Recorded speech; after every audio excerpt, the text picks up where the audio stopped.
सभी को सादर प्रणाम। आज स्वाध्याय एवं चिंतन की कक्षा 896 है। और आज का जो विषय है वो है महर्षि अरविंद के दर्शन में सत्ता के लोक लोकांतर और मनसत्व। आज का विषय आदरणीय श्री PM सक्सेना जी लेंगे, जो कि रिटायर्ड कमिश्नर कमर्शियल टैक्स हैं। मैं उनसे निवेदन करता हूँ कि वो अपना उद्बोधन आरंभ करें। धन्यवाद। पहले ये बताइए, मैं हाइट ठीक है? हाँ जी, बिल्कुल ठीक। इस हाइट पर रखा है या उसको ऊंचा करें? नहीं, ठीक है। आप क्लियर विजिबल आ रहे हैं। ठीक है। हम्म, ठीक है, बिल्कुल ठीक आ रहा है। Clearly visible. ठीक है। अब थोड़ा आपने टेढ़ा कर दिया, पहले बेटर।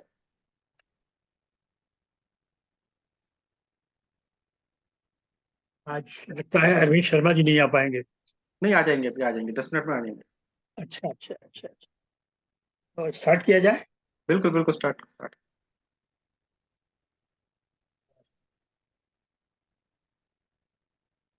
प्रिय अभिषेक जी जी। और आज की सभा में उपस्थित सभी सम्मानित आत्मीयजन, पिछले अवसरों पर हम महर्षि अरविंद और पांडिचेरी आश्रम की संस्थापिका श्री माँ का जीवन व्रत, श्री अरविंद के का योग दर्शन, क्रम विकास आदि विषयों पर चर्चा करते रहे हैं। आज का विषय है श्री महर्षि अरविंद के दर्शन में सत्ता के लोक लोकांतर और मनस्तत्व। विषय अपने में काफी बड़ा है और गहन भी। विषय इतना बड़ा है कि कई सेटिंग्स चल सकती हैं, लेकिन मैं इसको सूत्रों में बताने का प्रयास करूंगा। अगर हम अपने जीवन पर दृष्टि डालें तो हम देखते हैं कि हम भौतिक सुखों के लिए जो अंधी दौड़ है उसमें इतने अधिक व्यस्त और खोए रहते हैं कि ना तो हम हमारा जो अपना अस्तित्व है व्यक्तिगत स्तर पर, ना तो उसके बारे में, और न ही जो लोक लोकांतर हैं हमारे चारों तरफ, कुछ ऐसे हैं जो अव्यक्त हैं, जो कुछ ऐसे हैं व्यक्त हैं परंतु तक तक हम देख नहीं सकते। तो इनके बारे में हम जान नहीं पाते। व्यस्तता इतनी अधिक, सोचने का मौका ही नहीं मिलता है। इसके अलावा हमारी इंद्रियों की क्षमताएं बड़ी सीमित हैं। इसलिए यद्यपि तमाम लोग अस्तित्व में हैं, लेकिन हमारे लिए वो अगोचर है, लेकिन वो हमारे जीवन को प्रभावित करते हैं। एक और एस्पेक्ट लाइफ का ये है, जिंदगी का, कि हम एक तरह से समाज जो हमें कह देता है वो हम उससे चिपके रहते हैं जीवन भर और उसको ही अपना अस्तित्व समझते हैं। उदाहरण के रूप में एक नाम हमको दे दिया जाता है। इस नाम के बहुत से लोग हैं, लेकिन वो नाम हमारे साथ हमेशा रहता है और रहेगा ही भी, क्योंकि वो एक व्यवहारिक बात है। हम उस नाम से अपना, ये एक प्रतीक चिन्ह हो जाता है। इसी तरह से हमारी शिक्षा है। शिक्षा में पहले दर्जे से स्टार्ट किए तो हम कहते हैं पहले दर्जे के स्टूडेंट हैं, दूसरे दर्जे में है दूसरे दर्जे के स्टूडेंट हैं। इसी तरह से हमारी जो शिक्षा के क्रम है, हमारा व्यवसाय है, आर्थिक व सामाजिक स्थिति है, उसमें जो हमारा स्तर होता है, उस सब के साथ अपना अहंकार का तत्व, अहंग का तत्व जोड़ लेते हैं और उसे ही अपना असली अस्तित्व मान लेते हैं, बिना ये समझे हुए कि ये सब हमारी बदलती पहचान इंगित करता है, या यूं कहें एक प्रतीक चिन्ह है। तो प्रतीक चिन्ह या बाह्य आवरण है, उससे हम तादाद में स्थापित करके अपने को वही समझते रहते हैं, लेकिन हम वास्तव में क्या हैं इसके बारे में हम कभी नहीं सोचते। इस तरह से पूरी लाइफ, हमारा पूरा जीवन एक हिप्नोटिक स्टेट में गुजर जाता है। हमारा जीवन आनुवंशिकी, हेरिडिटी, पूर्व संचों से संचित कर्म होते हैं, उनका प्रारब्ध, उसके अलावा जो वर्तमान सामाजिक वातावरण है, अनजाने ही ये हमारा व्यक्तित्व का निर्माण करते हैं और हमारे दैनिक कर्मों की दिशा निर्धारित करते हैं। आनुवंशिकी, जिस पर हमारा कोई कंट्रोल नहीं, पूर्व जन संचित कर्मों का प्रारब्ध, उस पर हमारा कोई कंट्रोल नहीं, सामाजिक वातावरण दुनिया बनाती है, उस पर हमारा कोई कंट्रोल नहीं, लेकिन यही सब बाय एंड लार्ज हमारी दैनिक कर्म उनका दिशा निर्देशन करते हैं, और इससे भी हम आगे रहते हैं, जैसा आता है उसमें एडजस्ट करते चले जाते हैं। हमारा जो भौतिक अस्तित्व है उसके 3 कारण जो हमें दिखता है, जिससे हम आइडेंटिफाई किए रहते हैं। पहले है हमारा मन, दूसरा है शरीर, और तीसरा है प्राण। जन्म के समय से लेकर अंतिम चिर निद्रा तक हम कर्मों के मकड़जाल में इतना अधिक उलझे रहते हैं कि न तो अपनी जो मनोवैज्ञानिक संरचना है मन, उसकी गतियों का कोई सम्यक ज्ञान नहीं के लिए समय नहीं निकाल पाते उसके समझने के लिए। जैसा ऑल ऑफ ए सडन अचानक कुछ मन में आया और वो कर दिया, उस पर कोई नियंत्रण नहीं। और जो हमारा पंच महाभूत से निर्मित शरीर है, स्थूल शरीर, जो इस जगत में हमारी समस्त क्रियाशीलता की आधारशिला है, उसकी पूरी जानकारी भी हमें नहीं रहती।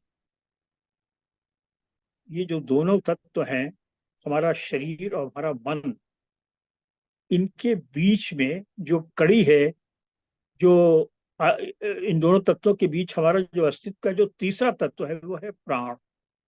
ये शरीर और मन के बीच का सेतु है। लेकिन प्राण की जो डायनेमिक्स है, गति विज्ञान है, उसकी भी जानकारी प्रायः हमें नहीं रहती। इस विराट ब्रह्मांड में ये तीनों तत्व समष्टि स्तर पर, कॉस्मिक लेवल पर, विश्वगत लेवल पर, ये तीनों तत्व उस लेवल पर भी मौजूद है।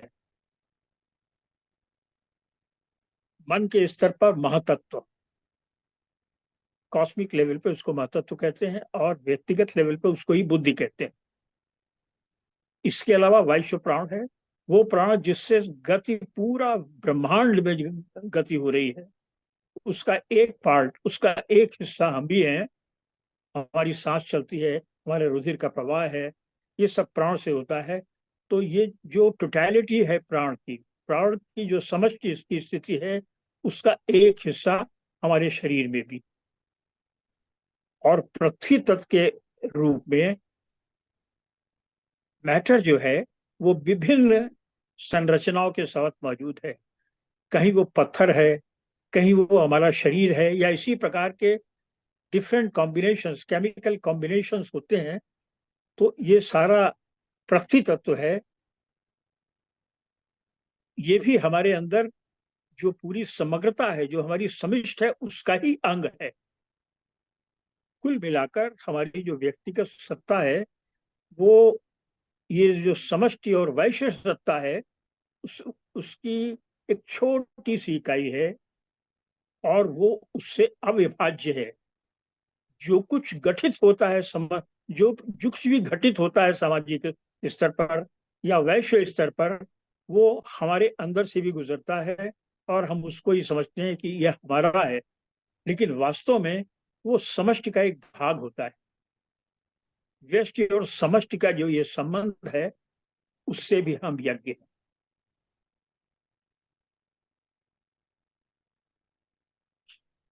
ब्रह्मांड का स्रोत क्या है?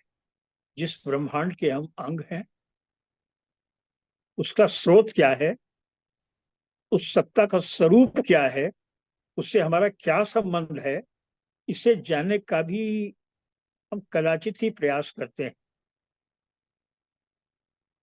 सारांश के रूप में सामान्य मानव उसके जीवन की संचालित करने वाली अंदर और बाहर की तमाम शक्तियों की क्रिया से वो पूरी तरह से अनभिज्ञ और एक मशीन की तरह कर्म में संलग्न रहता है।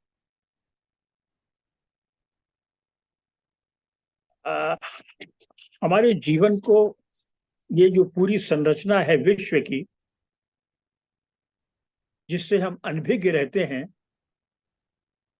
उसके पीछे बहुत से हिडन फोर्स होते हैं, गुप्त शक्तियां हैं, जिनको हम जानते नहीं। हम देखते हैं हमारे जीवन की कुछ घटनाएं जो होती हैं, उनको तो हम सचेतन रूप से, जो हमारे निर्णय होते हैं और हमारे प्रयास होते हैं, उसका प्रतिफल होती है। परंतु बहुत सी ऐसी अनियोजित, अनप्लैन्ड और अप्रत्याशित महत्वपूर्ण घटनाएं भी घटित होती हैं, जो हमारे जीवन की दशा और दिशा को बदल देती हैं। कभी कभी हमें इन घटनाओं का कोई पूर्वाभास नहीं होता। हम जीवन में, जैसे अपनी शिक्षा दीक्षा है, आजीविका के साधन जैसे नौकरी, वृत्ति, व्यवसाय आदि, शादी विवाह, ऐसे प्रमुख विषयों में भी जो निर्णय लेते हैं, उसमें भी अप्रत्याशित संभावनाएं मौजूद रहती हैं और दैवयोग मौजूद रहता है। इसकी महत्वपूर्ण भूमिका होती है। इसको भी हम जन्मांतर से संचित कर्मों के निर्मित प्रारब्ध, फलित जोषित के अंतर्गत ग्रह नक्षत्रों के प्रभाव और विधि के विधान से जोड़ देते हैं। जो विधि का विधान है या नियति है, फेट है हमारी, हम उससे जोड़ देते हैं। कभी कभी हम देखेंगे कि कुछ महत्वहीन सी दिखने वाली आकस्मिक घटनाएं, जैसे आकस्मिक किसी व्यक्ति से हमको हम मिले, उसने कोई सुझाव दे दिया, या किसी विशेष स्थान की यात्रा की, उससे हमारा मन प्रभावित हो गया, या अनायास हम कोई पुस्तक पढ़ रहे हैं, उसकी विचारधारा है, उसने गंभीर रूप से हमें प्रभावित कर दिया, हमारे जीवन को परिवर्तित कर दिया। ये सब वो चीजें हैं जिनके बारे में कोई पूर्व नियोजित नहीं होती, ये अचानक अचानक हो जाती। और इसके संबंध में महर्षि अरविंद ने सावित्री में एक बहुत सी सुंदर कुछ लाइन लिखी हैं। श्री अरविंद कहते हैं, above us, अपने ऊपर, dwells a super conscient God, hidden in the mystery of his own light। हमारे ऊर्ध्व में एक परम चैतन्य निवास करता है, ऐसा जो कि वो ज्योतिर्मय है, और वो उस अपनी ज्योति में छिपा हुआ है। वो इतना अधिक ज्योतिर्मय है कि उसको हम देख नहीं सकते। ये तो है हमारे ऊर्ध्व में। अराउंड अस, हमारे चहुं ओर, ए वास्ट इग्नोरेंस, एक विशाल अविद्या का साम्राज्य है। उसमें कभी कभी हमारा मन, जो कि एक थोड़ी सी ज्योति है और अनसर्टेन उसकी एक किरण है मानव मन की, उससे कभी कभी हम उसको समझ लेते हैं। और इसके बाद बिलो अस, हमारे अंदर, स्लीप्स the inconscient dark and mute, एक बहुत ही बड़ा, विशाल, काला और मौन जो अचित है, जो मौन है, वो सोता है। इनकॉन्शियंट जहाँ चेतना सोई हुई होती है, जागृत अवस्था में नहीं होती, ये हमारे मन के अंदर ये मौजूद है। तो इस तरह से वो ये बताते हैं कि हमारे चारों तरफ की जो हिडन फोर्सेस हैं, गुप्त शक्तियां हैं, वो कार्य करती रहती हैं, लेकिन इसके बारे में भी हम नहीं जानते। इन शक्तियों के बारे में 5-6 तरीके की शक्तियों के रूप में उन्होंने उसको वर्गीकृत किया है। एक तो आंतरिक शक्तियां होती हैं, जिसमें हमारा सबकॉन्शियस माइंड होता है, चेतन मन होता है। एक सब्लिमिनल होता है, माइंड होता है। एक साइकिक चैत्य मन होता है। ये हमारे अंदर के फोर्सेस हैं। इसके अलावा हमारे अराउंड जो फोर्सेस होते हैं, जिसमें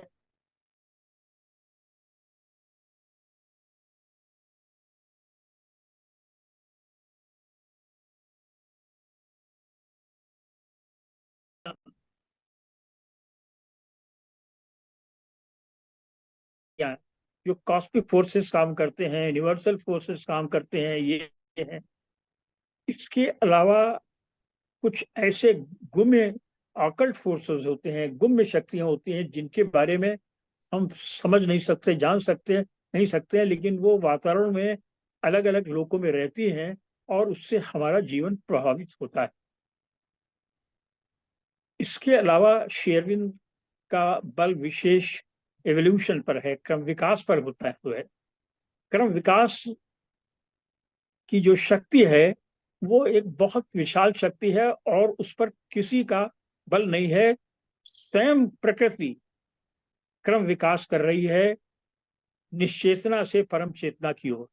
उसकी जो शक्तियां हैं, वो हमें गुप्त रूप से प्रभावित करती रहती। और लास्टली, हालांकि हमें दिखाई नहीं देती, बहुत से स्पिरिचुअल फोर्स हैं, बहुत से साधु सन्यासी, हमारे गुरु सिद्ध व्यक्ति, जो अदृश्य रूप में मौजूद होते हैं और वो हमारी सहायता करते रहते हैं। तो ये सारे हिडन फोर्सेस हमारे चारों तरफ हैं और इनकी कोई भी जानकारी हमें नहीं होती। कभी कभी आप देखते हैं कि हमारे मुख से कुछ ऐसी वाणी निकल जाती है अनकॉन्शियसली, जिसको हम संयोग से होती है, लेकिन उसका फल ये होता है कि हमारा वो वाक्य हमारा जीवन को परिवर्तित कर देता है। ये सारी चीजें जो मनीषी सिद्ध योगी व वेत्ता है, जो अपनी काल दृष्टि से हमारे जीवन के उतार चढ़ाव के कारणों के रहस्य को समझने की शक्ति रखते हैं, ये जानते हैं कि मानव जीवन ऐसी गुप्त शक्तियों की एक लीला है, जिसमें हम लगभग लगभग पूर्णतया अनभिज्ञ हैं, जिन पर हमारा कोई नियंत्रण भी नहीं है। हम जो कुछ भी करते हैं, जो कुछ भी हो जाता है, वो सब कुछ, जो कुछ भी हम सहते हैं, सब कुछ व्यक्ति के रूप में सामने आने के पहले ही हमारे अंदर पहले ही से एक आवरण के पीछे तय हो जाता है।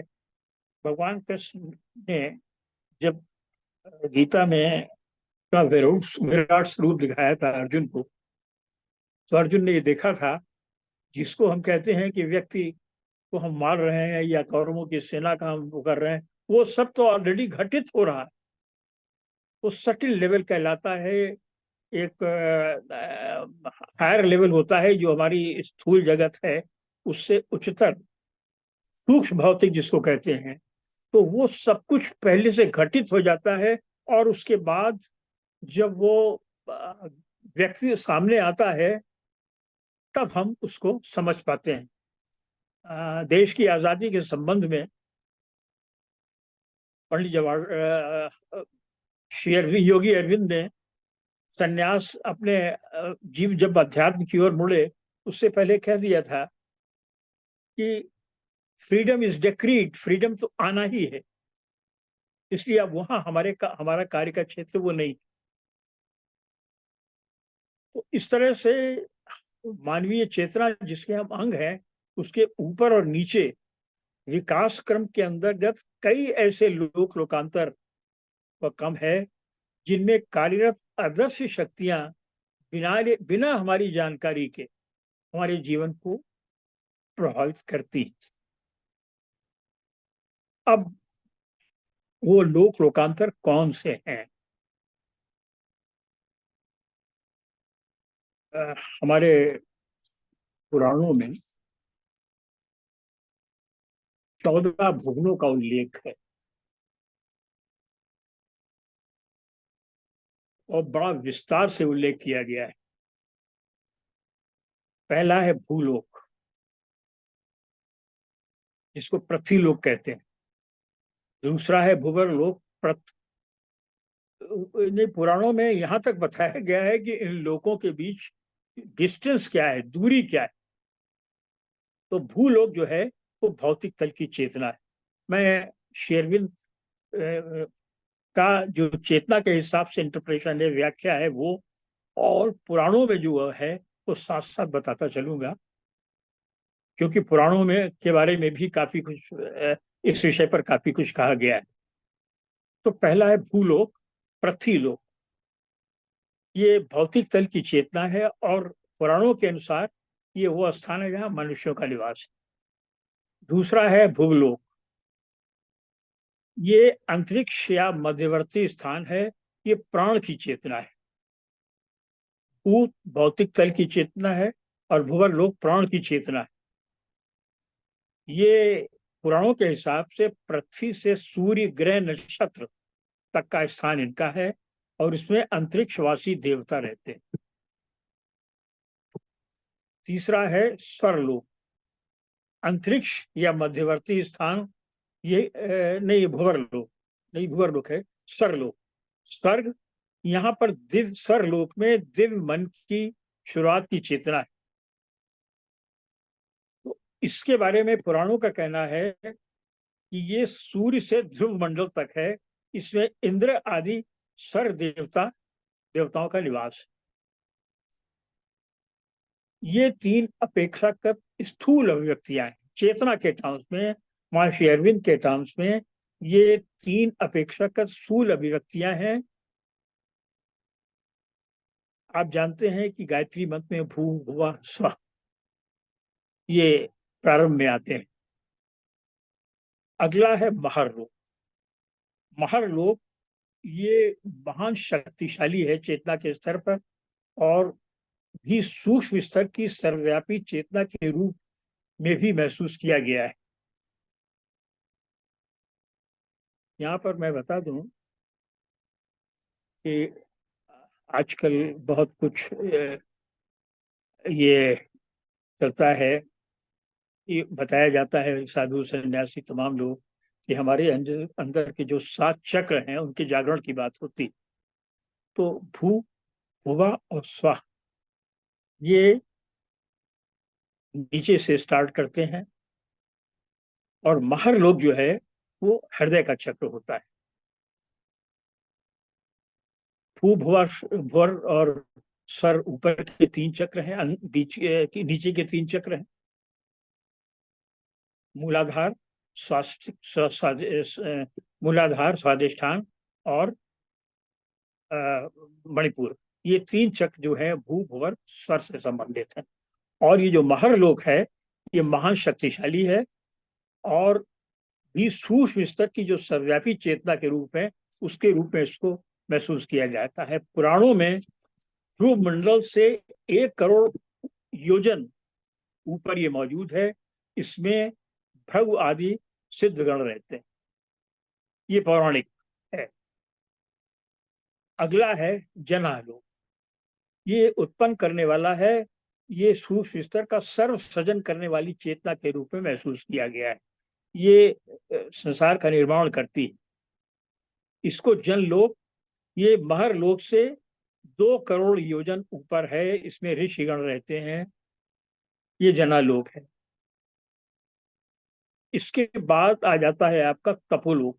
ये तेजस से भरा हुआ है, फिर भी सूक्ष्म स्तर पर दिव्य तेजस या शक्ति की रोशनी से भरा हुआ महसूस होता है। तेजस से भरा है लेकिन दिव्य तेजस और शक्ति रोशनी से भरा महसूस होता है।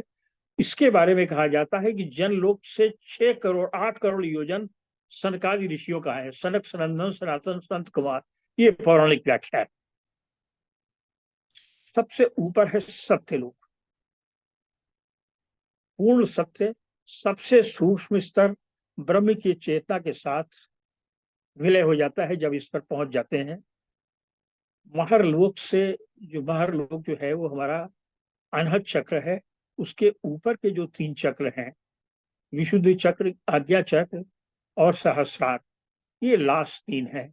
जो जनालोक, तपोलोक, सत्यलोक, हमारे वैदिक ग्रंथों के अनुसार इन लोगों की रचना एक परम चेतन विशाल परात्पर सत्ता से के द्वारा हुई है। हम जानते हैं वेदों में कहा गया है कि परम चेतन तत्व में जब एक से बहु होने का संकल्प हुआ, उसके फल स्वरूप ये सारी सृष्टि, वो सृष्टि जो दिखाई देती है और जो नहीं दिखाई देती है, ये बनी। तो ये 7 लोग, ये तो एक स्तर के हैं जो ऊर्ध्व लोग कहलाते हैं। इसके अलावा पुराणों के अनुसार 7 लोग पृथ्वी के नीचे हैं, जहां पर दैत्यों, दानवों और नागों का निवास है। ये हैं अतल, वितल, सुतल, तलातल, महातल, रसातल और पाताल। तो इस तरह से ये 14 लोग जो हैं पुराणों में और उपनिषद में लोगों का एक और डिवीजन दिया है जो ऊर्ध्व लोक हैं, जिसको ओम भू भुआ स्वः मा जना तपा, इनको 11 लोकों में सब डिवाइड कर दिया गया है। पृथ्वी लोक, मनुष्य लोक, मनुष्य गंधर्व लोक, देव गंधर्व लोक, पितृलोक, आजानन पृथ्वीलोक, कर्मदेव लोक, देवलोक, इंद्रलोक, बृहस्पति लोक, प्रजापति लोक, ब्रह्मलोक। ये जो सुख है हमारे जीवन का, उसके आधार पर ये डिवीजन किया गया है 11 लोगों का। एक मनुष्य का जो सुख होता है वो तो पृथ्वी लोक में होता है, और उसके बाद हर लोक को 100 से मल्टीप्लाई करते जाइए, सुख की क्वांटिटी जो है इन लोगों में मिलती है। तो लोकों का एक विभाजन ये तैत्तरीय उपनिषद में दिया हुआ है। तो ये है आपका लोकों का विभाजन। अब जैसा कि मैंने बताया, ये सारी रचना जो है लोगों की एक परम चेतन परात्पर सत्ता के द्वारा हुई है, जो उसका संकल्प था एक से बहु होने का, ये उसकी रचना है। ये सत्ता समस्त द्वंद्वों से परे है, न सत है, ना असत है, ना अंतरिक्ष है, ना आकाश है, ना मृत्यु है, ना जीवन है। ऐसा नारदी सूक्त में पहली दिशा में दिया गया है। इस सत्ता को, परात्पर सत्ता को, की जो चेतना है, उसको कोई भी ठीक नहीं जानता। ये सारे अनुभवों से परे है। शास्त्रों में इसको केवल तत् कहकर इंगित किया गया है, दैट। शेरविन ने इसको फर्स्ट एब्सोल्यूट, प्रथम निरपेक्ष कहा है। विश्व की जो सारी अभिव्यक्तियां हैं इस अनंत अव्यक्त महासागर में एक पतली सी जलधारा की तरह से, ये प्रथम परम तत्व का जो प्रथम आविर्भाव है वो ब्रह्म कहलाता है, जो शुद्ध सत, प्योर एग्जिस्टेंस है। आपने सत चित आनंद सुना होगा। तो जो परम तत्व है उसका पहला आविर्भाव ब्रह्म है। इस तरह से ब्रह्म का जो परम कारण है, जिसका कोई कारण नहीं है, वो परम तत्व है जिसको परब्रह्म कहते हैं। और जो ब्रह्म है वो इस बात की जो सारी सृष्टि है, सारे जगत है, उसका वो एकमात्र कारण है। ये शुद्ध सत्य, प्योर एग्जिस्टेंस है। ये इम्यूटेबल है, अविकार्य है, चेंजलेस है। ये अद्वैत शुद्ध अस्तित्व है। 2 ही क्राइटेरियन है इसके, इम्यूटेबिलिटी एंड इसका अस्तित्व। ये सारे संसार के अस्तित्व का मूल है, और ये हमेशा एक अवस्था में रहता है। इसे पुरुष कहा गया है। अपनी मूल अवस्था में ये नित्य है, अचल है, सतत शांत है, शून्य है, पर इस शून्यता में ही सारी सक्रियता और जो एक से बहु होने का की संभावना है वो इसमें विद्यमान रहती है। इस पुरुष की एक कार्यकारिणी शक्ति है जिसको चित्त शक्ति कहा गया है। लेकिन शुद्ध चित्त और शुद्ध सत्य अलग अलग नहीं है, पृथक नहीं है। एकत्व जब सृष्टि तब होती है जब एकत्व जो है अनेकत्व पर परिवर्तित होने लगता है और उसमें जो आनंद तत्व है उसका आधार होता है। सत्य, चित्त और आनंद, जब ये कॉन्शियसनेस जो है वो यूनिटरी कॉन्शियसनेस कहलाती है, अभेद कहलाती है। लेकिन जब अनेकत्व में बहु में परिवर्तित होता है तो ये एकत्व जो है वो अनेकत्व में बदलने लगता है और ये डिवीजन ऑफ कॉन्शियसनेस, चेतना का भेद का प्रारंभ है और यहाँ पर अहम का तत्व आ जाता है। श्री अरविंद दर्शन की शब्दावली में पुरुष को निष्क्रिय तत्व होने के कारण स्टैटिक ब्रह्म कहा गया है, सत्तात्मक ब्रह्म, क्योंकि ये स्टैटिक है। और जो चित्त शक्ति है जिसमें गतिशीलता है, इसके कारण प्रकृति अपने मूल रूप में गत्यात्मक ब्रह्म है। ये जो प्रकृति है ये मूवमेंट है, इसमें गति है, नित्य परिवर्तन है। इसको श्री अरविंद ने डायनामिक ब्रह्म कहा है। तो सत्ता और चेतना एक ही परात्पर एक ही है, लेकिन इसके दो एस्पेक्ट हैं। एक नॉलेज एस्पेक्ट है, एक पावर एस्पेक्ट है। एक नित्य है, स्थिर है और दूसरा निरंतर परिवर्तनशील है, निरंतर बदलता रहता है। लेकिन बिना सत्ता के चेतना का अस्तित्व नहीं है। अगर पुरुष नहीं है तो प्रकृति भी नहीं है और बिना चेतना के सत्ता की अभिव्यक्ति संभव नहीं। यानी अगर पुरुष जो निष्क्रिय है, जब तक उसके साथ शक्ति नहीं होगी तब तक परिवर्तन नहीं हो, तब तक अभिव्यक्ति नहीं होती, क्योंकि अभिव्यक्ति में मूवमेंट की जरूरत होती है और जब गति की आवश्यकता होती है तो शक्ति की भी आवश्यकता होती है। बिना शक्ति के गति नहीं हो सकती। ये गति जब तक सत्ता के साथ एक रस रहती है तब तक विविधता का, बहुलता का सवाल ही नहीं उठता। गीता में चेतना की इस अवस्था को परा प्रकृति कहा गया है। चेतना अस्तित्व में मौलिक चीज है। ऊर्जा गति चेतना की गति है जो ब्रह्मांड का निर्माण करती है और इसमें जो कुछ भी है वो न केवल स्थूल जगत है बल्कि सूक्ष्म जगत भी इसमें शामिल है। जगत के निर्माण के लिए चेतना को स्थूल अवस्था ग्रहण करनी पड़ती है। जब तक सत्ता और चेतना एक होते हैं तब तक व्यक्त जगत नहीं आता।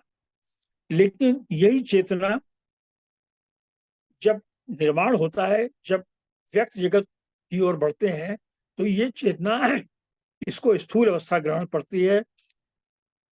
जो निर्माण की दिशा है वो सूक्ष्म से स्थूल की ओर है, स्थूल से क्रमशः स्थूल, फिर स्थूल से स्थूलतर और उसके बाद स्थूलतम।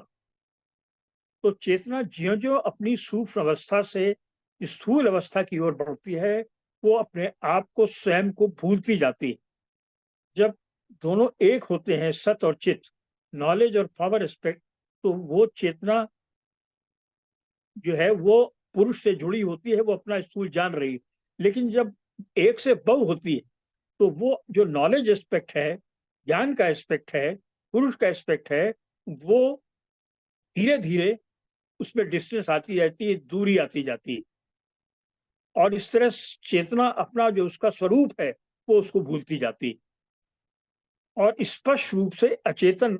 और जब ये भूलती जाती है तो वही चेतना जो कॉन्शियस होती है, जो सचेतन होती है, वो अचेतन ऊर्जा में बदल जाती है।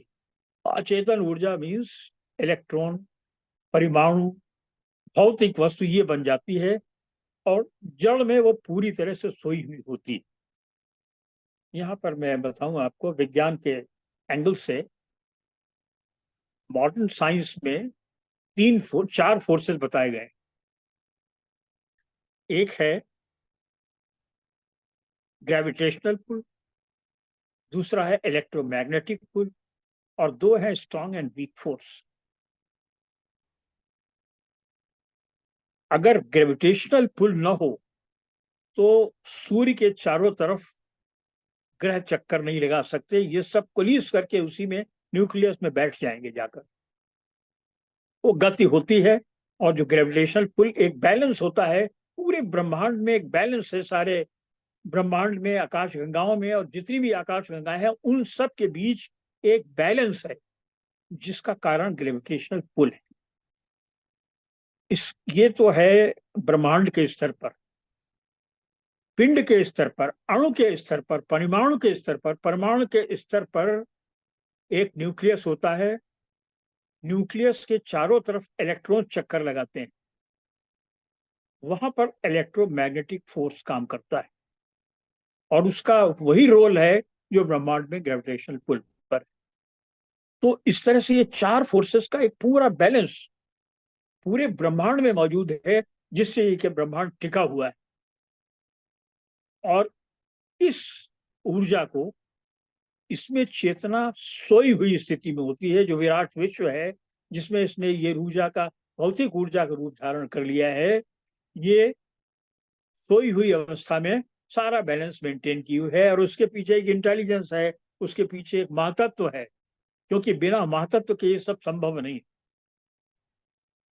तो इस स्थिति में भी ये चेतना है जो ऊर्जा का काम करती है और रूप के विकास का निर्धारित करती है।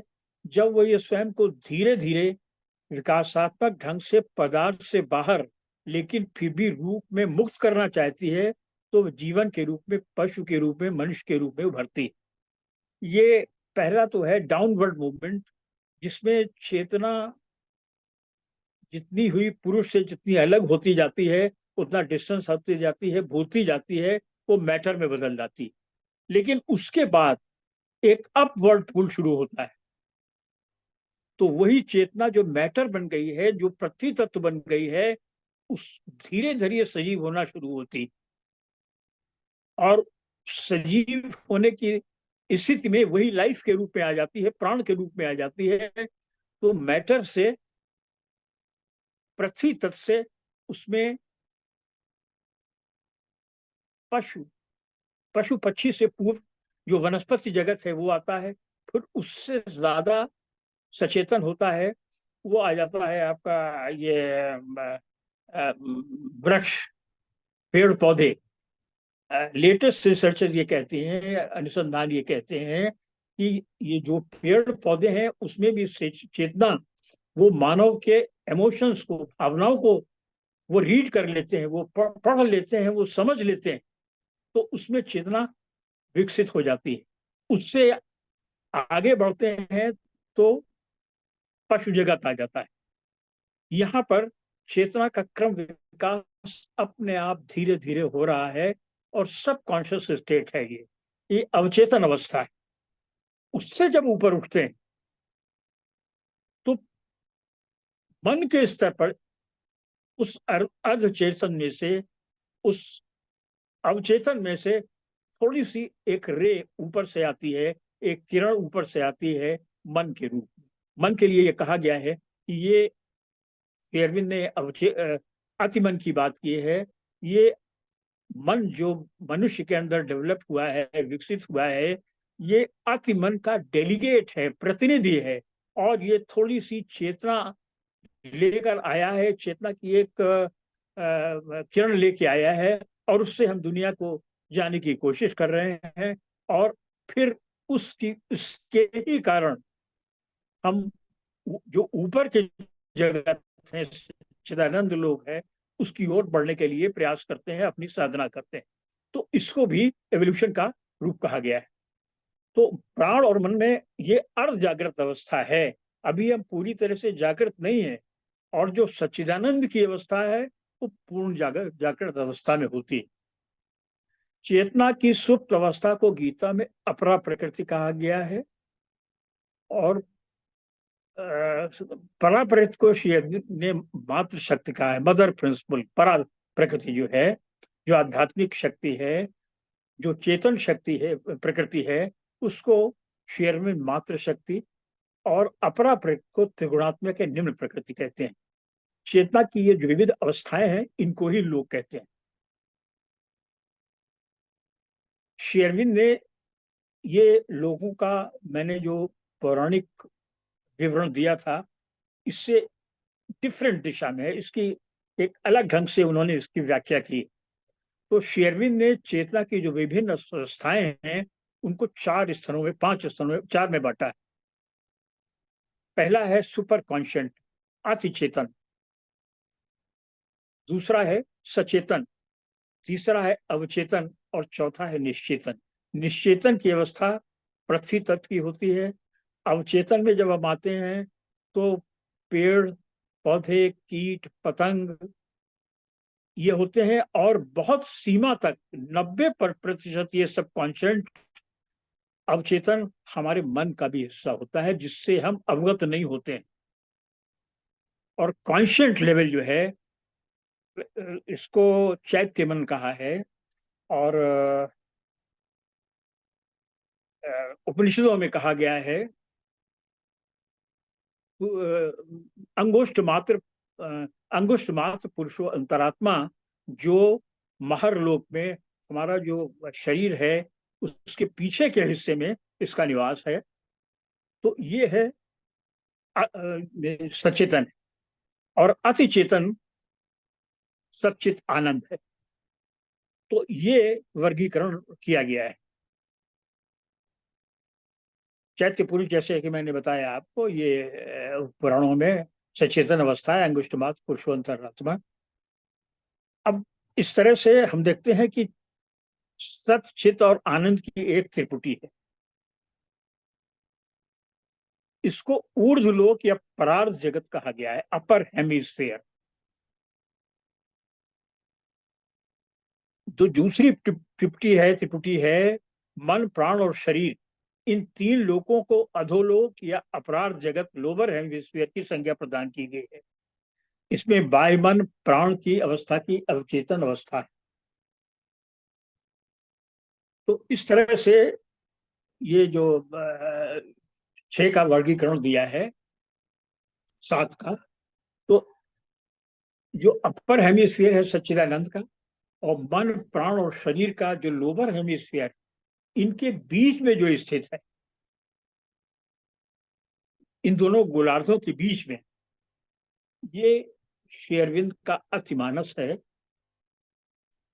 विद्वान लोग, आप जानते हैं, मनोमय, प्राणमय, अन्नमय, और अन्नमय, प्राणमय, विज्ञानमय, तो इसको विज्ञानमय कोश भी कहते हैं। तो यहां तक जहां सच्चित आनंद है, वहां चेतना अभेद है। तो ये है शेरविंद के अनुसार सत्ता की सप्ततंत्री। पूर्ण जागृत अवस्था चेतना है, और पूर्ण रूप से सुप्ता अवस्था निश्चेतना है। इन दोनों के बीच में ये सत्ता के 2 ध्रुव हैं, और इन दोनों के बीच में स्थित हैं चेतना के 2 गोलार्ध, प्रार्ध और अपरार्ध। इस तरह की शेरविन ने सत्ता के सप्ततंत्रिका की व्याख्या की है।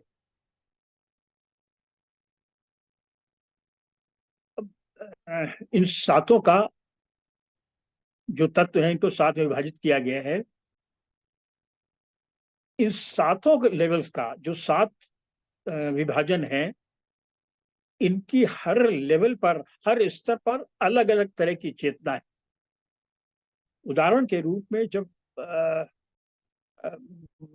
ये पदार्थ के तत्व में, पृथ्वी के तत्व में, अणु के तत्व में, परमाणु के तत्व में, ग्रह के तत्व में जब चेतना सोई हुई होती है, उस समय एक गति है, और उस गति का एक लॉ है जिसको ग्रेविटेशनल फोर्स और इलेक्ट्रोमैग्नेटिक फोर्स मैंने कहा, ये उनका अलग लॉ है। इसी तरह से प्राण स्तर पर अलग लॉ है। ह्यूमन बॉडी में प्राण का फंक्शन अलग ढंग से होता है, रुधिर का प्रवाह है, और अन्य फंक्शन जितने भी हैं 5 वाइटल ऑर्गन से, उनका जितना फंक्शन है उसका अलग लॉ है।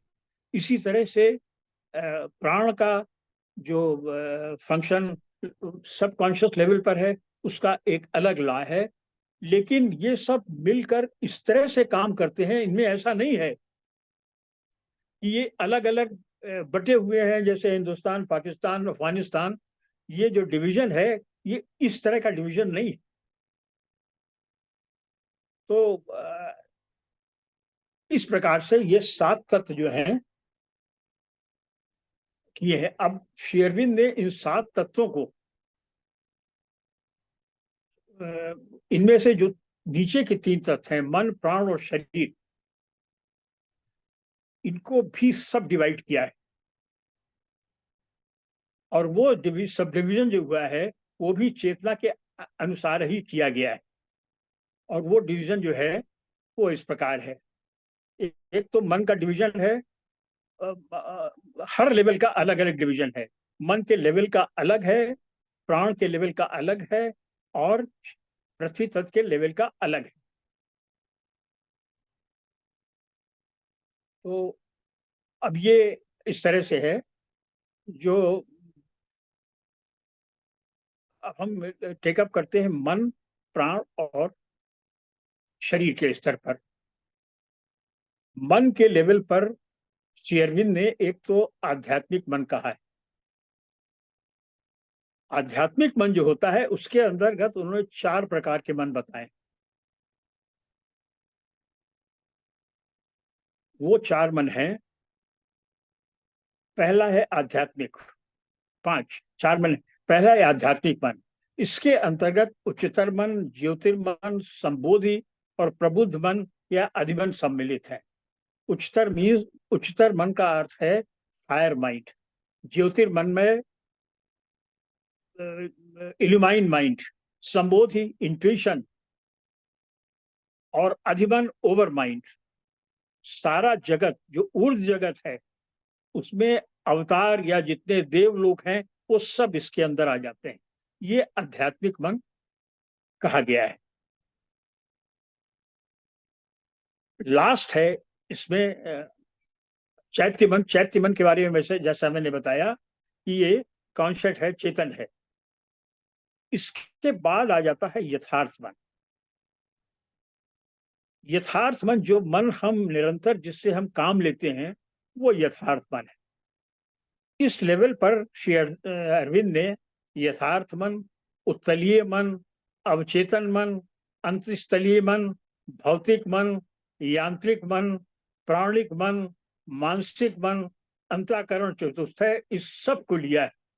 इस तरह का डिवीजन हमारे जो पारंपरिक ग्रंथ हैं उसमें नहीं। पहले जो आध्यात्मिक मन है और चैत्य मन है उसके विषय में मैं अभी चर्चा नहीं करूंगा। अब समय भी हो गया है। मैं सोचता हूं मैंने आपको डिवीजन बता दिया है, विभाजन बता दिया है, लेकिन इस विभाजन का जो डिटेल है, जिसका विवरण है, वो अगली बार इसी समय बताऊंगा। अगर मैं इस समय बताऊंगा तो मैं जस्टिस नहीं कर पाऊंगा सब्जेक्ट के साथ। आज मैं इस विभाजन के साथ आज का उद्बोधन अपनी वाणी को विराम देता हूं। सभी को धन्यवाद। बहुत बहुत धन्यवाद। अब यदि किसी का कोई प्रश्न है तो वो अपना प्रश्न पूछ सकते हैं। एक छोटा सा है। जब श्री अरविंदो तो हमेशा बोलते हैं कि हर आदमी, हर मनुष्य में ये क्षमता है कि अवचेतन मन यानी इवोल्यूशन करके सुप्रामेंटल बन सकता है, इवॉल्व करके सुप्रामेंटल स्टेज में जा सकता हो सकता है आगे हम इस बारे में भी कुछ सुने, ऐसी उम्मीद मैं करते हैं। बताने जुड़ा हूँ। और अगली बार, आज ये विषय बड़ा विषय है, बहुत छोटा नहीं है, क्योंकि 3 प्रकार के रूपांतर बताए गए हैं। पहला है साइकिक, जिसके बारे में मैंने कहा है चैत्य सत्ता, और मैंने कहा है, और उसके ऊपर है स्पिरिचुअल, और उसका अगला है सुपरमेंटल। ये विषय इतने गंभीर हैं कि इस समय मैं नहीं टेकअप कर पाऊंगा।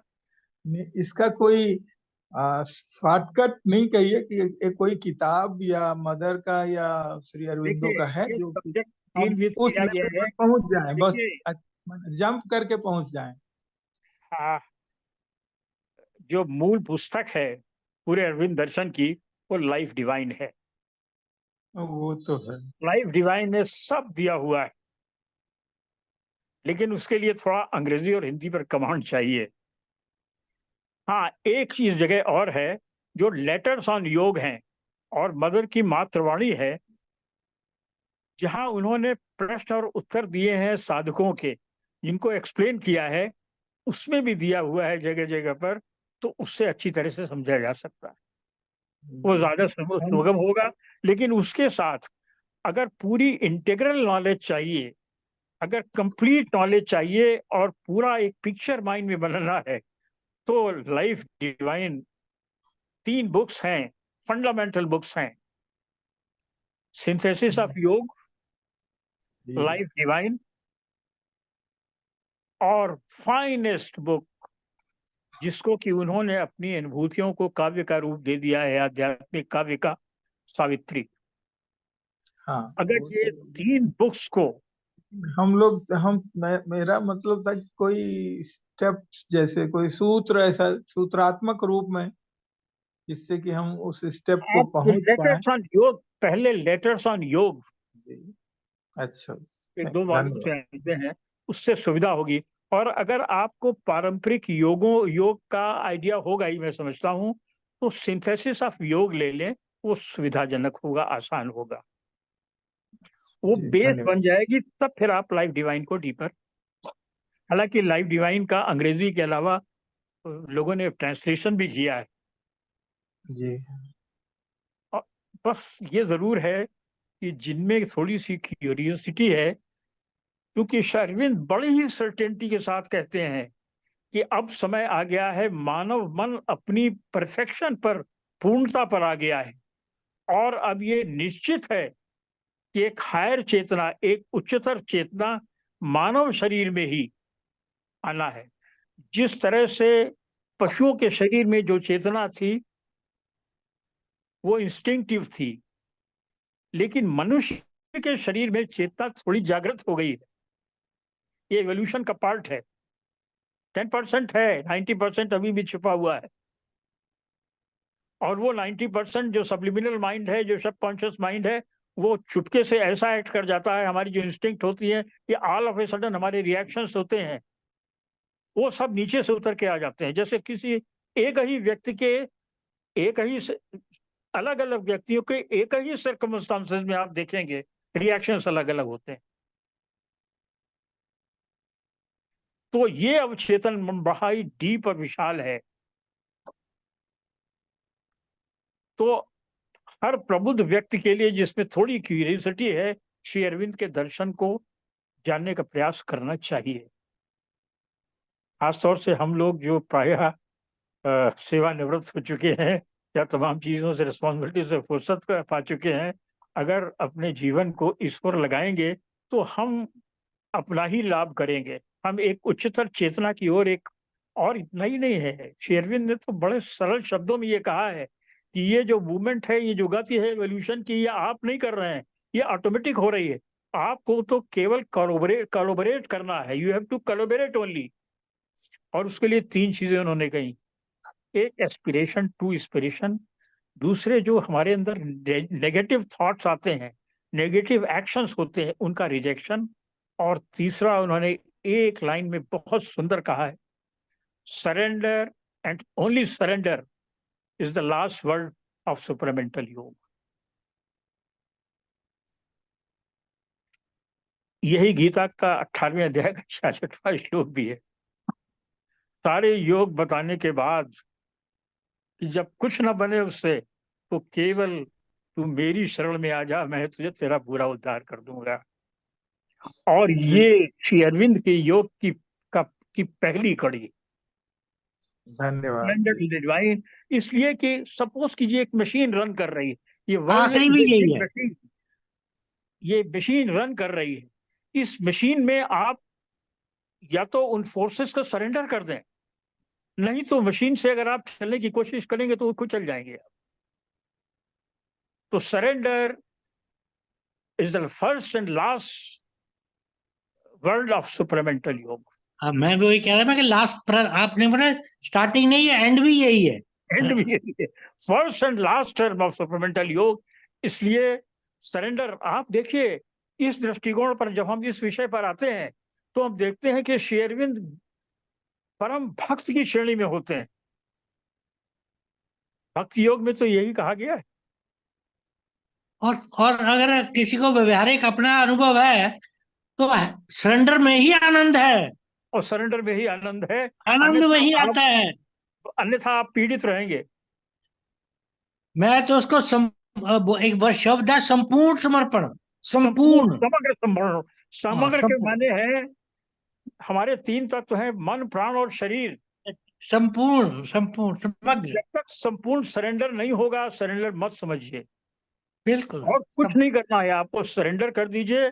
और उसके अलावा जो नेगेटिव थॉट्स आए आपको, ये सरेंडर पैसिव सरेंडर नहीं है। आपके जो अंदर नेगेटिव थॉट्स आए उनको आपको हटाना भी है। उसके तरीके बताए उन्होंने लेटर्स ऑन शुद्धि योग। शुद्धि शुद्धि, यमो नियम करिए, यमो नियम। हाँ, वो ये नहीं कहते हैं कि आप लड़िए उससे, वो दिशाएं हाँ, बताते हैं। वो कहते हैं कि आप टर्न कर दीजिए अपनी दिशा को। और श्री अरविंद के साधकों में जो पत्र व्यवहार हुआ है उसमें बहुत इतना व्यवहारिक चीजें डिस्कस की हैं, बिल्कुल डाउन टू अर्थ तमाम चीजों का डिस्कशन किया है लेटर्स ऑन योग में। तमाम वृत्तियों का खुला डिस्कशन किया है कि आप उसको इस तरह से। श्री अरविंद का योग बस समझने की बात है। और गीता गीता गीता तो उनका, गीता का आधार है उस पर। अगर आप लोग कभी श्री अरविंद का गीता प्रबंध पढ़ें, गीता पर बहुत अच्छा है। तो मैं तो अपने आत्मीय जन जो यहाँ पर इकट्ठे होते हैं, मैं तो उनसे एक ही बात कहता हूँ कि जीवन की जो क्षण शेष बचे हैं उसमें पूरी तरह से अपने को डुबो दीजिए इसमें।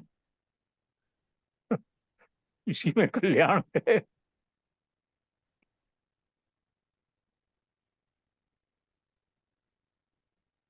और बताइए कोई बात? और कोई किसी का जिज्ञासा? थोड़ा सा विलम्ब से आने के लिए क्षमा। आज दांत का ट्रीटमेंट कराया था, उसमें दर्द हो रहा है काफी। भूलोक ये में है ना आज का ये, विषय तो अभी भूलोक में, तो वे अभी भूलोक तो में जो तो सब विषय कुछ है। मैं है, सक्सेना साहब, भूलोक में सब कुछ है। हाँ, ये मैंने देखिए, मैंने लोगों की व्याख्या 2 तरह से की है। हाँ, एक तो मैंने पौराणिक की है, दूसरा उपनिषद के आधार पर की है, और तीसरा चेतना उपनिषद, के आधार पर की है। श्री उपनिषद में भी अरविंद क्या, ने जो ओम, चेतना दी है। ओम भुवाय, ओम स्वाय, ओम मय, ओम जनय, ओम तपय, ओम सत्यम, ओम हाँ, सत्यम श्यामे शीश, बिल्कुल। हाँ, और तंत्र के हिसाब से भी कर दी है। और तंत्र जो के हिसाब 7 से भी है। आपके लाइफ सेंटर्स हैं, नहीं, starting from below up to नहीं, अब तो सहस्राम। पसीना आ गया आज तो, सब लोगों की भ्रमण हो गया हमारा आज तो, आज पूरा पूरा भ्रमण करवा दिया आपने। और और बहुत आपने आपने बहुत 7 तत्वों का जो करना बताया, पड़ा है। त्रिकुटी। ये विषय इतना विशाल है कि एक लेकिन एक लेकिन बिंदु एक पर अगर बात आप है, सक्सेना साहब, है सारा व्यवहारिक। इसमें कुछ ऐसा नहीं लगा कि व्यवहारिक नहीं है।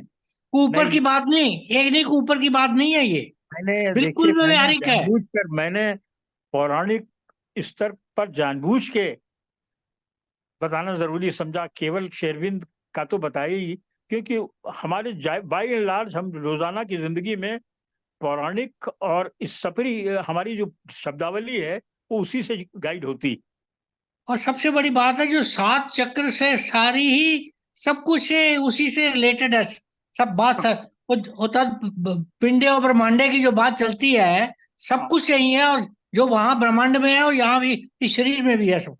इसीलिए जो आप महामानव की बात कर रहे हैं, वे जो कह रहे हैं भाई, महामानव इसी मनुष्य से ही बनेगा, अरविंद जी ने जो कहा है, वो तो सुपर चेतना यहीं से जागृत होनी है, होनी ही देखिए होनी है। देखिए, बड़ा स्पष्ट लोगों को होना चाहिए कि ये जो सारी चीजें बताई गई हैं समष्टि और ब्रह्मांड की, हाँ मुझे 5 मिनट और दें तो हाँ जी, मैं हाँ जी, बिल्कुल बिल्कुल दे दूं, बोल दूं 5 मिनट। बिल्कुल बिल्कुल बिल्कुल। देखिए, जो सृष्टि हुई है परब्रह्म से ब्रह्म, परब्रह्म परम कारण और ब्रह्म जगत का कारण, उसके बाद ईश्वर, हिरण्यगर्भ और विराट।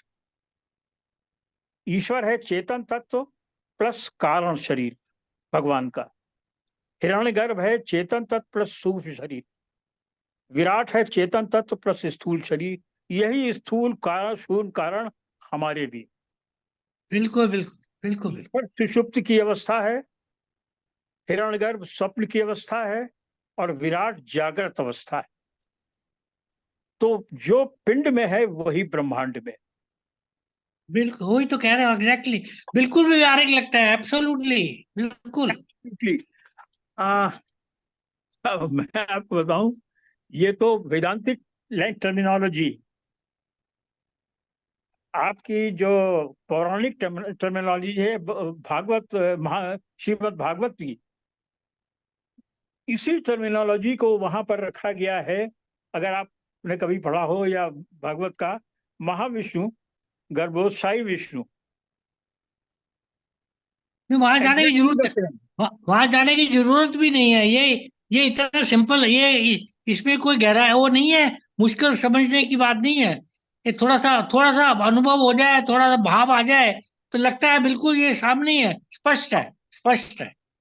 वही वाली बात है, आपने आपको नेगेटिविटी अंदर से निकालनी है, शुद्ध रूप करना है, तो अपने आप समझ लाइन पे पड़ जाओगे आप। अगली बार जब शर्मा जी कहेंगे तो आज जो मैंने केवल नाम बताए हैं उनका थोड़ा थोड़ा विवरण दे दूंगा। बिल्कुल बिल्कुल। मन के जो क्लासिफिकेशन वर्गीकरण किए गए हैं, चार किए आज आपने, चार किए हैं। 5। चौथा चैतन्य मन के। पांचवा है यथार्थ मन, और यथार्थ मन के बहुत से एस्पेक्ट हाँ, हैं। मन को बहुत तरह से डिफाइन किया है, surface mind, subliminal mind, subconscious mind, हाँ हाँ, वो तो किया। माइंडल माइंड, फिजिकल माइंड। ये सारा का सारा बहुत बड़ा लिटरेचर है। उन्होंने एक एक चीज को, यथार्थ मन है रियल, जो जिससे हम हर समय होते हैं, उसके 3 पार्ट्स हैं। तो अगली बार तो बताना ये सारा है, ये शुरू सारी करना। की सारी चीजें, पूरा विस्तार है इसका। आज तो मैं केवल उसको सूक्ष्म रूप में, वो भी ये जो आपके लोक हैं इनके सात बारे में तत्व, बता। 7 तत्वों के बारे में बताया, 7 लोगों के, 14 लोग के बारे में। एक छोटा सा प्रश्न है, एक छोटा सा प्रश्न उठा था। आपने जो बताया 7 लोग तो आपने बता दिए, भुआ से लेकर सत्यलोक तक। आपने बताया जो 7 लोग पृथ्वी के नीचे हैं, उसका समझ नहीं पड़ा कि वो नीचे की, पृथ्वी के नीचे की बात तो आती नहीं। पृथ्वी तो आकाश में घूम रही है, नहीं नहीं नीचे क्या है? नहीं नहीं, पृथ्वी पे ये शेरविन ने एक किताब है उनकी, ये आवर ऑफ गॉड, उन्होंने नहीं, लेकिन आवर ऑफ गॉड इसका में, क्या तात्पर्य है? आवर ऑफ गॉड में जो सुपरमेंटल है उसमें भी 7 लोग बताए हैं। और ये जो लाइफ है, जो नर्वस सिस्टम में 7 चक्र हैं, उसमें भी 7 बताए। नहीं, ये और इसी आप प्रकार से आपने नीचे छोटा सा दिया हुआ है, बिलो पृथ्वी के नीचे। हाँ, उसके बारे में पूछ रहा हूँ। वो एक व्यवहारिक नहीं लग रहा कुछ। वो पुराण में दिया हुआ है। हाँ, इसीलिए व्यवहारिक नहीं है वो, वेद युक्त नहीं है, वेद अब वो युक्त नहीं कहाँ है। से है, उसको शेरविन से कैच नहीं करता। हाँ, उसको इसीलिए मेरे मन में वो अटका है। नहीं है, मैंने कहा वो प्रश्न जरूर करूंगा क्योंकि आपसे। मैंने हाँ उसको केवल बताने के लिए बता दिया, हाँ, क्योंकि हम लोगों को डिस्कस करने हैं, बताने के लिए बताया, बिल्कुल बिल्कुल। बताने के लिए, ताकि ये बार बार आता है 7 लोग 14 भवन, अब वो क्या है वो आतावे नॉलेज होना पाताल, चाहिए। पाताल लोग है, कहीं पे नागलोक है, कंफ्यूजन, ये है। माइंड में कहीं बिल्कुल। कंफ्यूजन नहीं आना चाहिए। हाँ नहीं, वो उस पे मन जाता ही नहीं। बिल्कुल। बहुत बहुत धन्यवाद आपका हमारी तरफ से। धन्यवाद, आप लोगों ने इतना समय दिया। नहीं नहीं, बिल्कुल, बहुत बहुत बहुत क्लियर सब्जेक्ट था और बड़ा आनंद आया। पूरी समझ में आई, कहीं ऐसी बात नहीं को जो मन में ना उतरी हो। और आपका ये जारी रहेगा, ये श्रृंखला अरविंद जी का, तो आपसे आपके ही मुखारबिंद से सुनेंगे हम। और इसी से हमारा कल्याण होगा। बहुत बहुत धन्यवाद। आदरणीय नायब साहब। नमस्ते नमस्ते। नायब साहब हमारे धन्यवाद। नहीं, बहुत बहुत धन्यवाद सक्सेना साहब। आपने तो सिर्फ 7 लोग नहीं, आपने 10 लोग के बारे में बताया था। 3 लोग पृथ्वी से ऊपर, पहले पृथ्वी लोग बताया, दूसरा आपने बताया पृथ्वी से सूर्य के बीच में है, और तीसरा आपने स्वर्ग लोग बताया था। फिर उसके बाद बाकी के 7 लोग आपने जमीन के नीचे बताए थे। टोटल 10 लोग की बात हमने सुनी थी। नहीं नहीं, 7 ऊपर है 7 नीचे है। जी, 7 ऊपर 7 नीचे। 3 ऊपर 7 नीचे है। 10 लोग की बात हुई थी। 7 ऊपर 7 नीचे। 3 ऊपर जो ना बताया ना था, ना, जो मैंने 7 सुना। ना ना, मैं आज 7 है, पूरा 7 है। जागता रहा, मैं सोया नहीं हूँ। नहीं नहीं, 7 लाख है। भुवा श्वेत महाजन तपा सत्यम, ये 7 लोग हैं। ये वेद की व्याहृतियां कहलाती हैं। ये हाँ वेद जी, में 7 मौजूद है। वेद में मौजूद है। यही 7 है। गायत्री में है। ये पूरी 7 मिलकर ब्रह्म गायत्री कहलाती है। ब्रह्म और जो गायत्री का प्रथम 3 बिल्कुल। है, जब गायत्री का तो गायत्री पीठ से आप लोग जुड़े हुए हैं, वहां पर तो इसका जितना चाहिए पूरा का पूरा विस्तार मिल जाएगा। आदरणीय सक्सेना साहब ने आज एक बहुत ही ना दार्शनिक विषय लिया था। मैं तो तब से सुन रहा हूँ, समझने का प्रयास कर रहा हूँ, और कुछ चीजें तो वाकई में समझ में आई और कुछ थोड़ी सी रह गई दिमाग में। और मुझे लगता है कई चीजों को अब अगली बार आपने, चूंकि आज आपने स्वयं ही स्टार्टिंग में भी कहा था और अंत में भी यही कहा कि आपने आज खाली सूत्र बताएंगे। आप मतलब मेन मेन हेडलाइंस बताएंगे, ये हेडलाइंस है। अब उन हेडलाइंस को आप एक एक करके बाद में व्याख्या करेंगे, क्योंकि काफी बेहद विषय है। लेकिन आपका 2-3 चीजें बड़ी अच्छी लगी। एक आपने कहा कि हम लोग के चारों तरफ कोई ना कोई फोर्सेस लगी रहती हैं जो हम लोग को गाइड करती हैं या हमारी हेल्प करती हैं, या कुछ ना कुछ हम लोग से कहलवा लेती है ऐसा कि जो हमारे जीवन का पूरा दर्शन ही बदल देता है। उसके बाद से लगता है कि वाकई में हम लोग जो भी करते हैं, जैसे भी करते हैं, उसका प्रभाव कैसे हम लोग पे पड़ता है। क्योंकि वो फोर्सेस जो हमारे चारों तरफ, वो चाहे स्पिरिचुअल फोर्सेस हैं या सिद्ध पुरुषों की फोर्सेस हैं, हमारे अपने लोगों की हैं, अगर हम कहीं गलती करते हैं तो उसकी सजा भी शायद हम लोग को देती है। तभी उसका, हम लोग का मना स्थिति उस हिसाब से बदलती भी रहती है। एक वो थी। दूसरी, आपने जो अंत में अपना उद्बोधन समाप्त होने के बाद कहा कि अब समय आ गया है रिटायरमेंट के बाद कि अब आप अपने आप को डुबो दीजिए, सांसारिक चीजों से हटिए। जैसे कहते थे ना कि पहले वानप्रस्थ संन्यास आश्रम, वानप्रस्थ आश्रम, अब आप गृहस्थ आश्रम से निकल चुके हैं। 50 की वजह 60 की एज हो गई है। अब आप निकलिए इन सब झंझटों से और थोड़ा ईश्वर की तरफ बढ़िए। ये आपकी जो मोटी मोटी बातें, ये वाकई में सीधे दिमाग में घुसी है, और बहुत अच्छा लगा। ये ऐसा लग रहा था कि जैसे घर के, आप वैसे भी सर जब बोलते हैं तो इतने शांत और सहज भाव से बोलते हैं, अपनी बातें कहते चले जाते हैं, जैसे घर पे कोई बड़ा बुजुर्ग बैठा, सबको बैठा लिया साथ में और उनको समझा रहा हो। तो आपका सर उद्बोधन बड़ा सुंदर रहा। दार्शनिक चीजों को आपने इतने, इष्ट चीजों को आपने इतने सुंदर तरीके से समझाया, और कोशिश की कि एक एक चीज हम लोग के पल्ले पड़े। अब ये हम लोग के ऊपर था कि हम लोग कितना ग्रहण कर पाए, कितना नहीं ग्रहण कर पाए। लेकिन आपका प्रयास का बड़ा सराहनीय प्रयास सर, और ये बड़ा क्लिष्ट सब्जेक्ट भी था। ये इतना आसान नहीं, मन के बारे में, मन के अवस्थाओं के बारे में। और वो उसको आपने महर्षि दयानंद से लेके पुराण से आपने उसको कहीं ना कहीं लिंक करते हुए बताया कि देखो वहां भी ये लिखा हो, यहाँ भी। और मुझे भी लगता है कि जो चीजें पुराणों में या उपनिषदों में या जहां भी लिखी हुई है, उन्हीं चीजों को हम फर्दर महसूस करते हैं। महसूस करने के बाद उसे फर्दर उसका विश्लेषण करके जो हमारी समझ में आती है वो हम लिखते हैं। यही महर्षि जी ने किया, और उनके जो अनुभव थे उन्होंने अपनी पुस्तकों में लिखा, उन्हीं को हम लोग पढ़ के जीवन दर्शन में थोड़ा थोड़ा आने का प्रयास करते हैं। सर आज आपकी ये जो 2 चीजें गाइडिंग फैक्टर हमारे लिए भी बहुत, मुझे लगता है शायद हम लोग में भी थोड़ा कहीं ना कहीं आमूलचूल परिवर्तन लाएंगे। कम से कम मुझे तो आज बहुत इस चीज का, आपकी 2 ही गाइडिंग फैक्टर्स जो थे, कि एक तो आपके चारों तरफ कोई ना कोई फोर्सेस रहती है, और दूसरा अब अपने आप को डुबो दीजिए। सब प्रयास रहेगा पूरा। आपने जो आज निर्देश दिया है, या कह लीजिए कि एक तरह से सलाह दी है, या हम लोग को एक गुरु मंत्र दिया है, आपके आज के उद्बोधन के इन 2 बिंदुओं के लिए मैं पर्सनली, व्यक्तिगत रूप से आपका बहुत आभारी हूँ। और बाकी आपने जो उद्बोधन किया सर, इतनी दार्शनिक चीजों को इतने आराम से समझाया, आपके आज के उद्बोधन के लिए बहुत बहुत धन्यवाद। आप सभी को आदरणीय पीएम मेरी सिन्हा साहब हमारे सबसे सीनियर्स हैं, सब 80 प्लस हैं। अब देखिएगा 80 प्लस के बाद भी इतना मैं सोचा बहुत रिटायरमेंट सहजता के से, बाद बहुत मीठे तरीके से, कहीं मतलब वाणी में कहीं एक्साइटमेंट नहीं, कुछ नहीं, बड़े प्यार से बताते जाते। और एक आध जगह ऐसा हो जाए उनको लगा कि नहीं 4 नहीं 5 होते, तो उनका नहीं नहीं सॉरी 4 नहीं 5 है, 5 का जगह है। जैसे वो मन की स्त्री बात कर रहे थे, पहले उन्होंने 4 का फिक्र, नहीं नहीं 5 है, फिर 5 उन्होंने बताए। तो बहुत सहज भाव से, बड़ा अच्छा, आराम से सुनते रहिए सुनते रहिए सुनते रहिए, जैसे कोई स्वर लहरी चल रही हो सर, कोई संगीत लहरी चल रही हो एक स्तर पे, बड़ा अच्छा लगता था। रामधुन चल रही हो उस टाइप से इनका प्रवचन रहता, बड़ा अच्छा लगता था। और ये मुझे आज तो आप मुझे जैसे कहते हैं ना कि मेंटर की तरह, गाइड की तरह, आज आपने 2 चीजें मेरे मन को छू गई सर, मन से हृदय से आपका धन्यवाद करता हूँ। धन्यवाद आदरणीय एनके नेप साहब, धन्यवाद आदरणीय पीएम शिक्षण साहब, आपने समय निकाल समय दिया। और जोम के लोगों का विशेष रूप से धन्यवाद, आपने समय निकाल समय दिया। और जैसे कि एक विचार के साथ और 3 बार उनके साथ अपनी बात समाप्त करते हैं। आज के विचार आदरणीय एनके नेप साहब के ऊपर ही है। वो उन्होंने कल मौन के विषय में कुछ कह रहे थे, तो मौन पे ही आज का विचार है। जिस प्रकार संवाद का महत्व है, जिस प्रकार संवाद का महत्व है, उसी प्रकार मौन भी अत्यंत महत्वपूर्ण है। जिस प्रकार संवाद का महत्व है, उस प्रकार मौन भी अत्यंत महत्वपूर्ण है। जैसे संवाद के माध्यम से बड़ी विपत्ति को टाला जा सकता है, वैसे ही मौन धारण करके बड़े से बड़े संकट को टाला जा सकता है। मतलब संवाद से भी टाल सकते हैं और मौन से टाल सकते हैं। वास्तव में कलह व कलेश दूर करने में मौन से बड़ा कोई दूसरा हथियार नहीं है। वास्तव में कलह व कलेश दूर करने में मौन से बड़ा कोई दूसरा हथियार नहीं।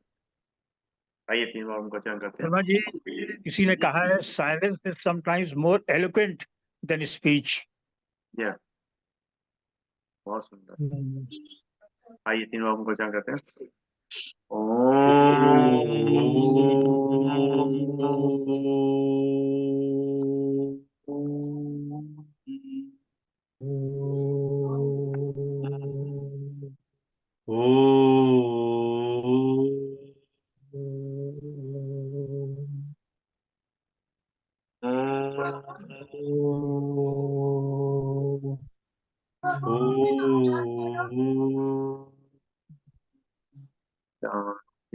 शांति शांति शांति शांति शांति। सबको प्रणाम, सबका बहुत बहुत धन्यवाद।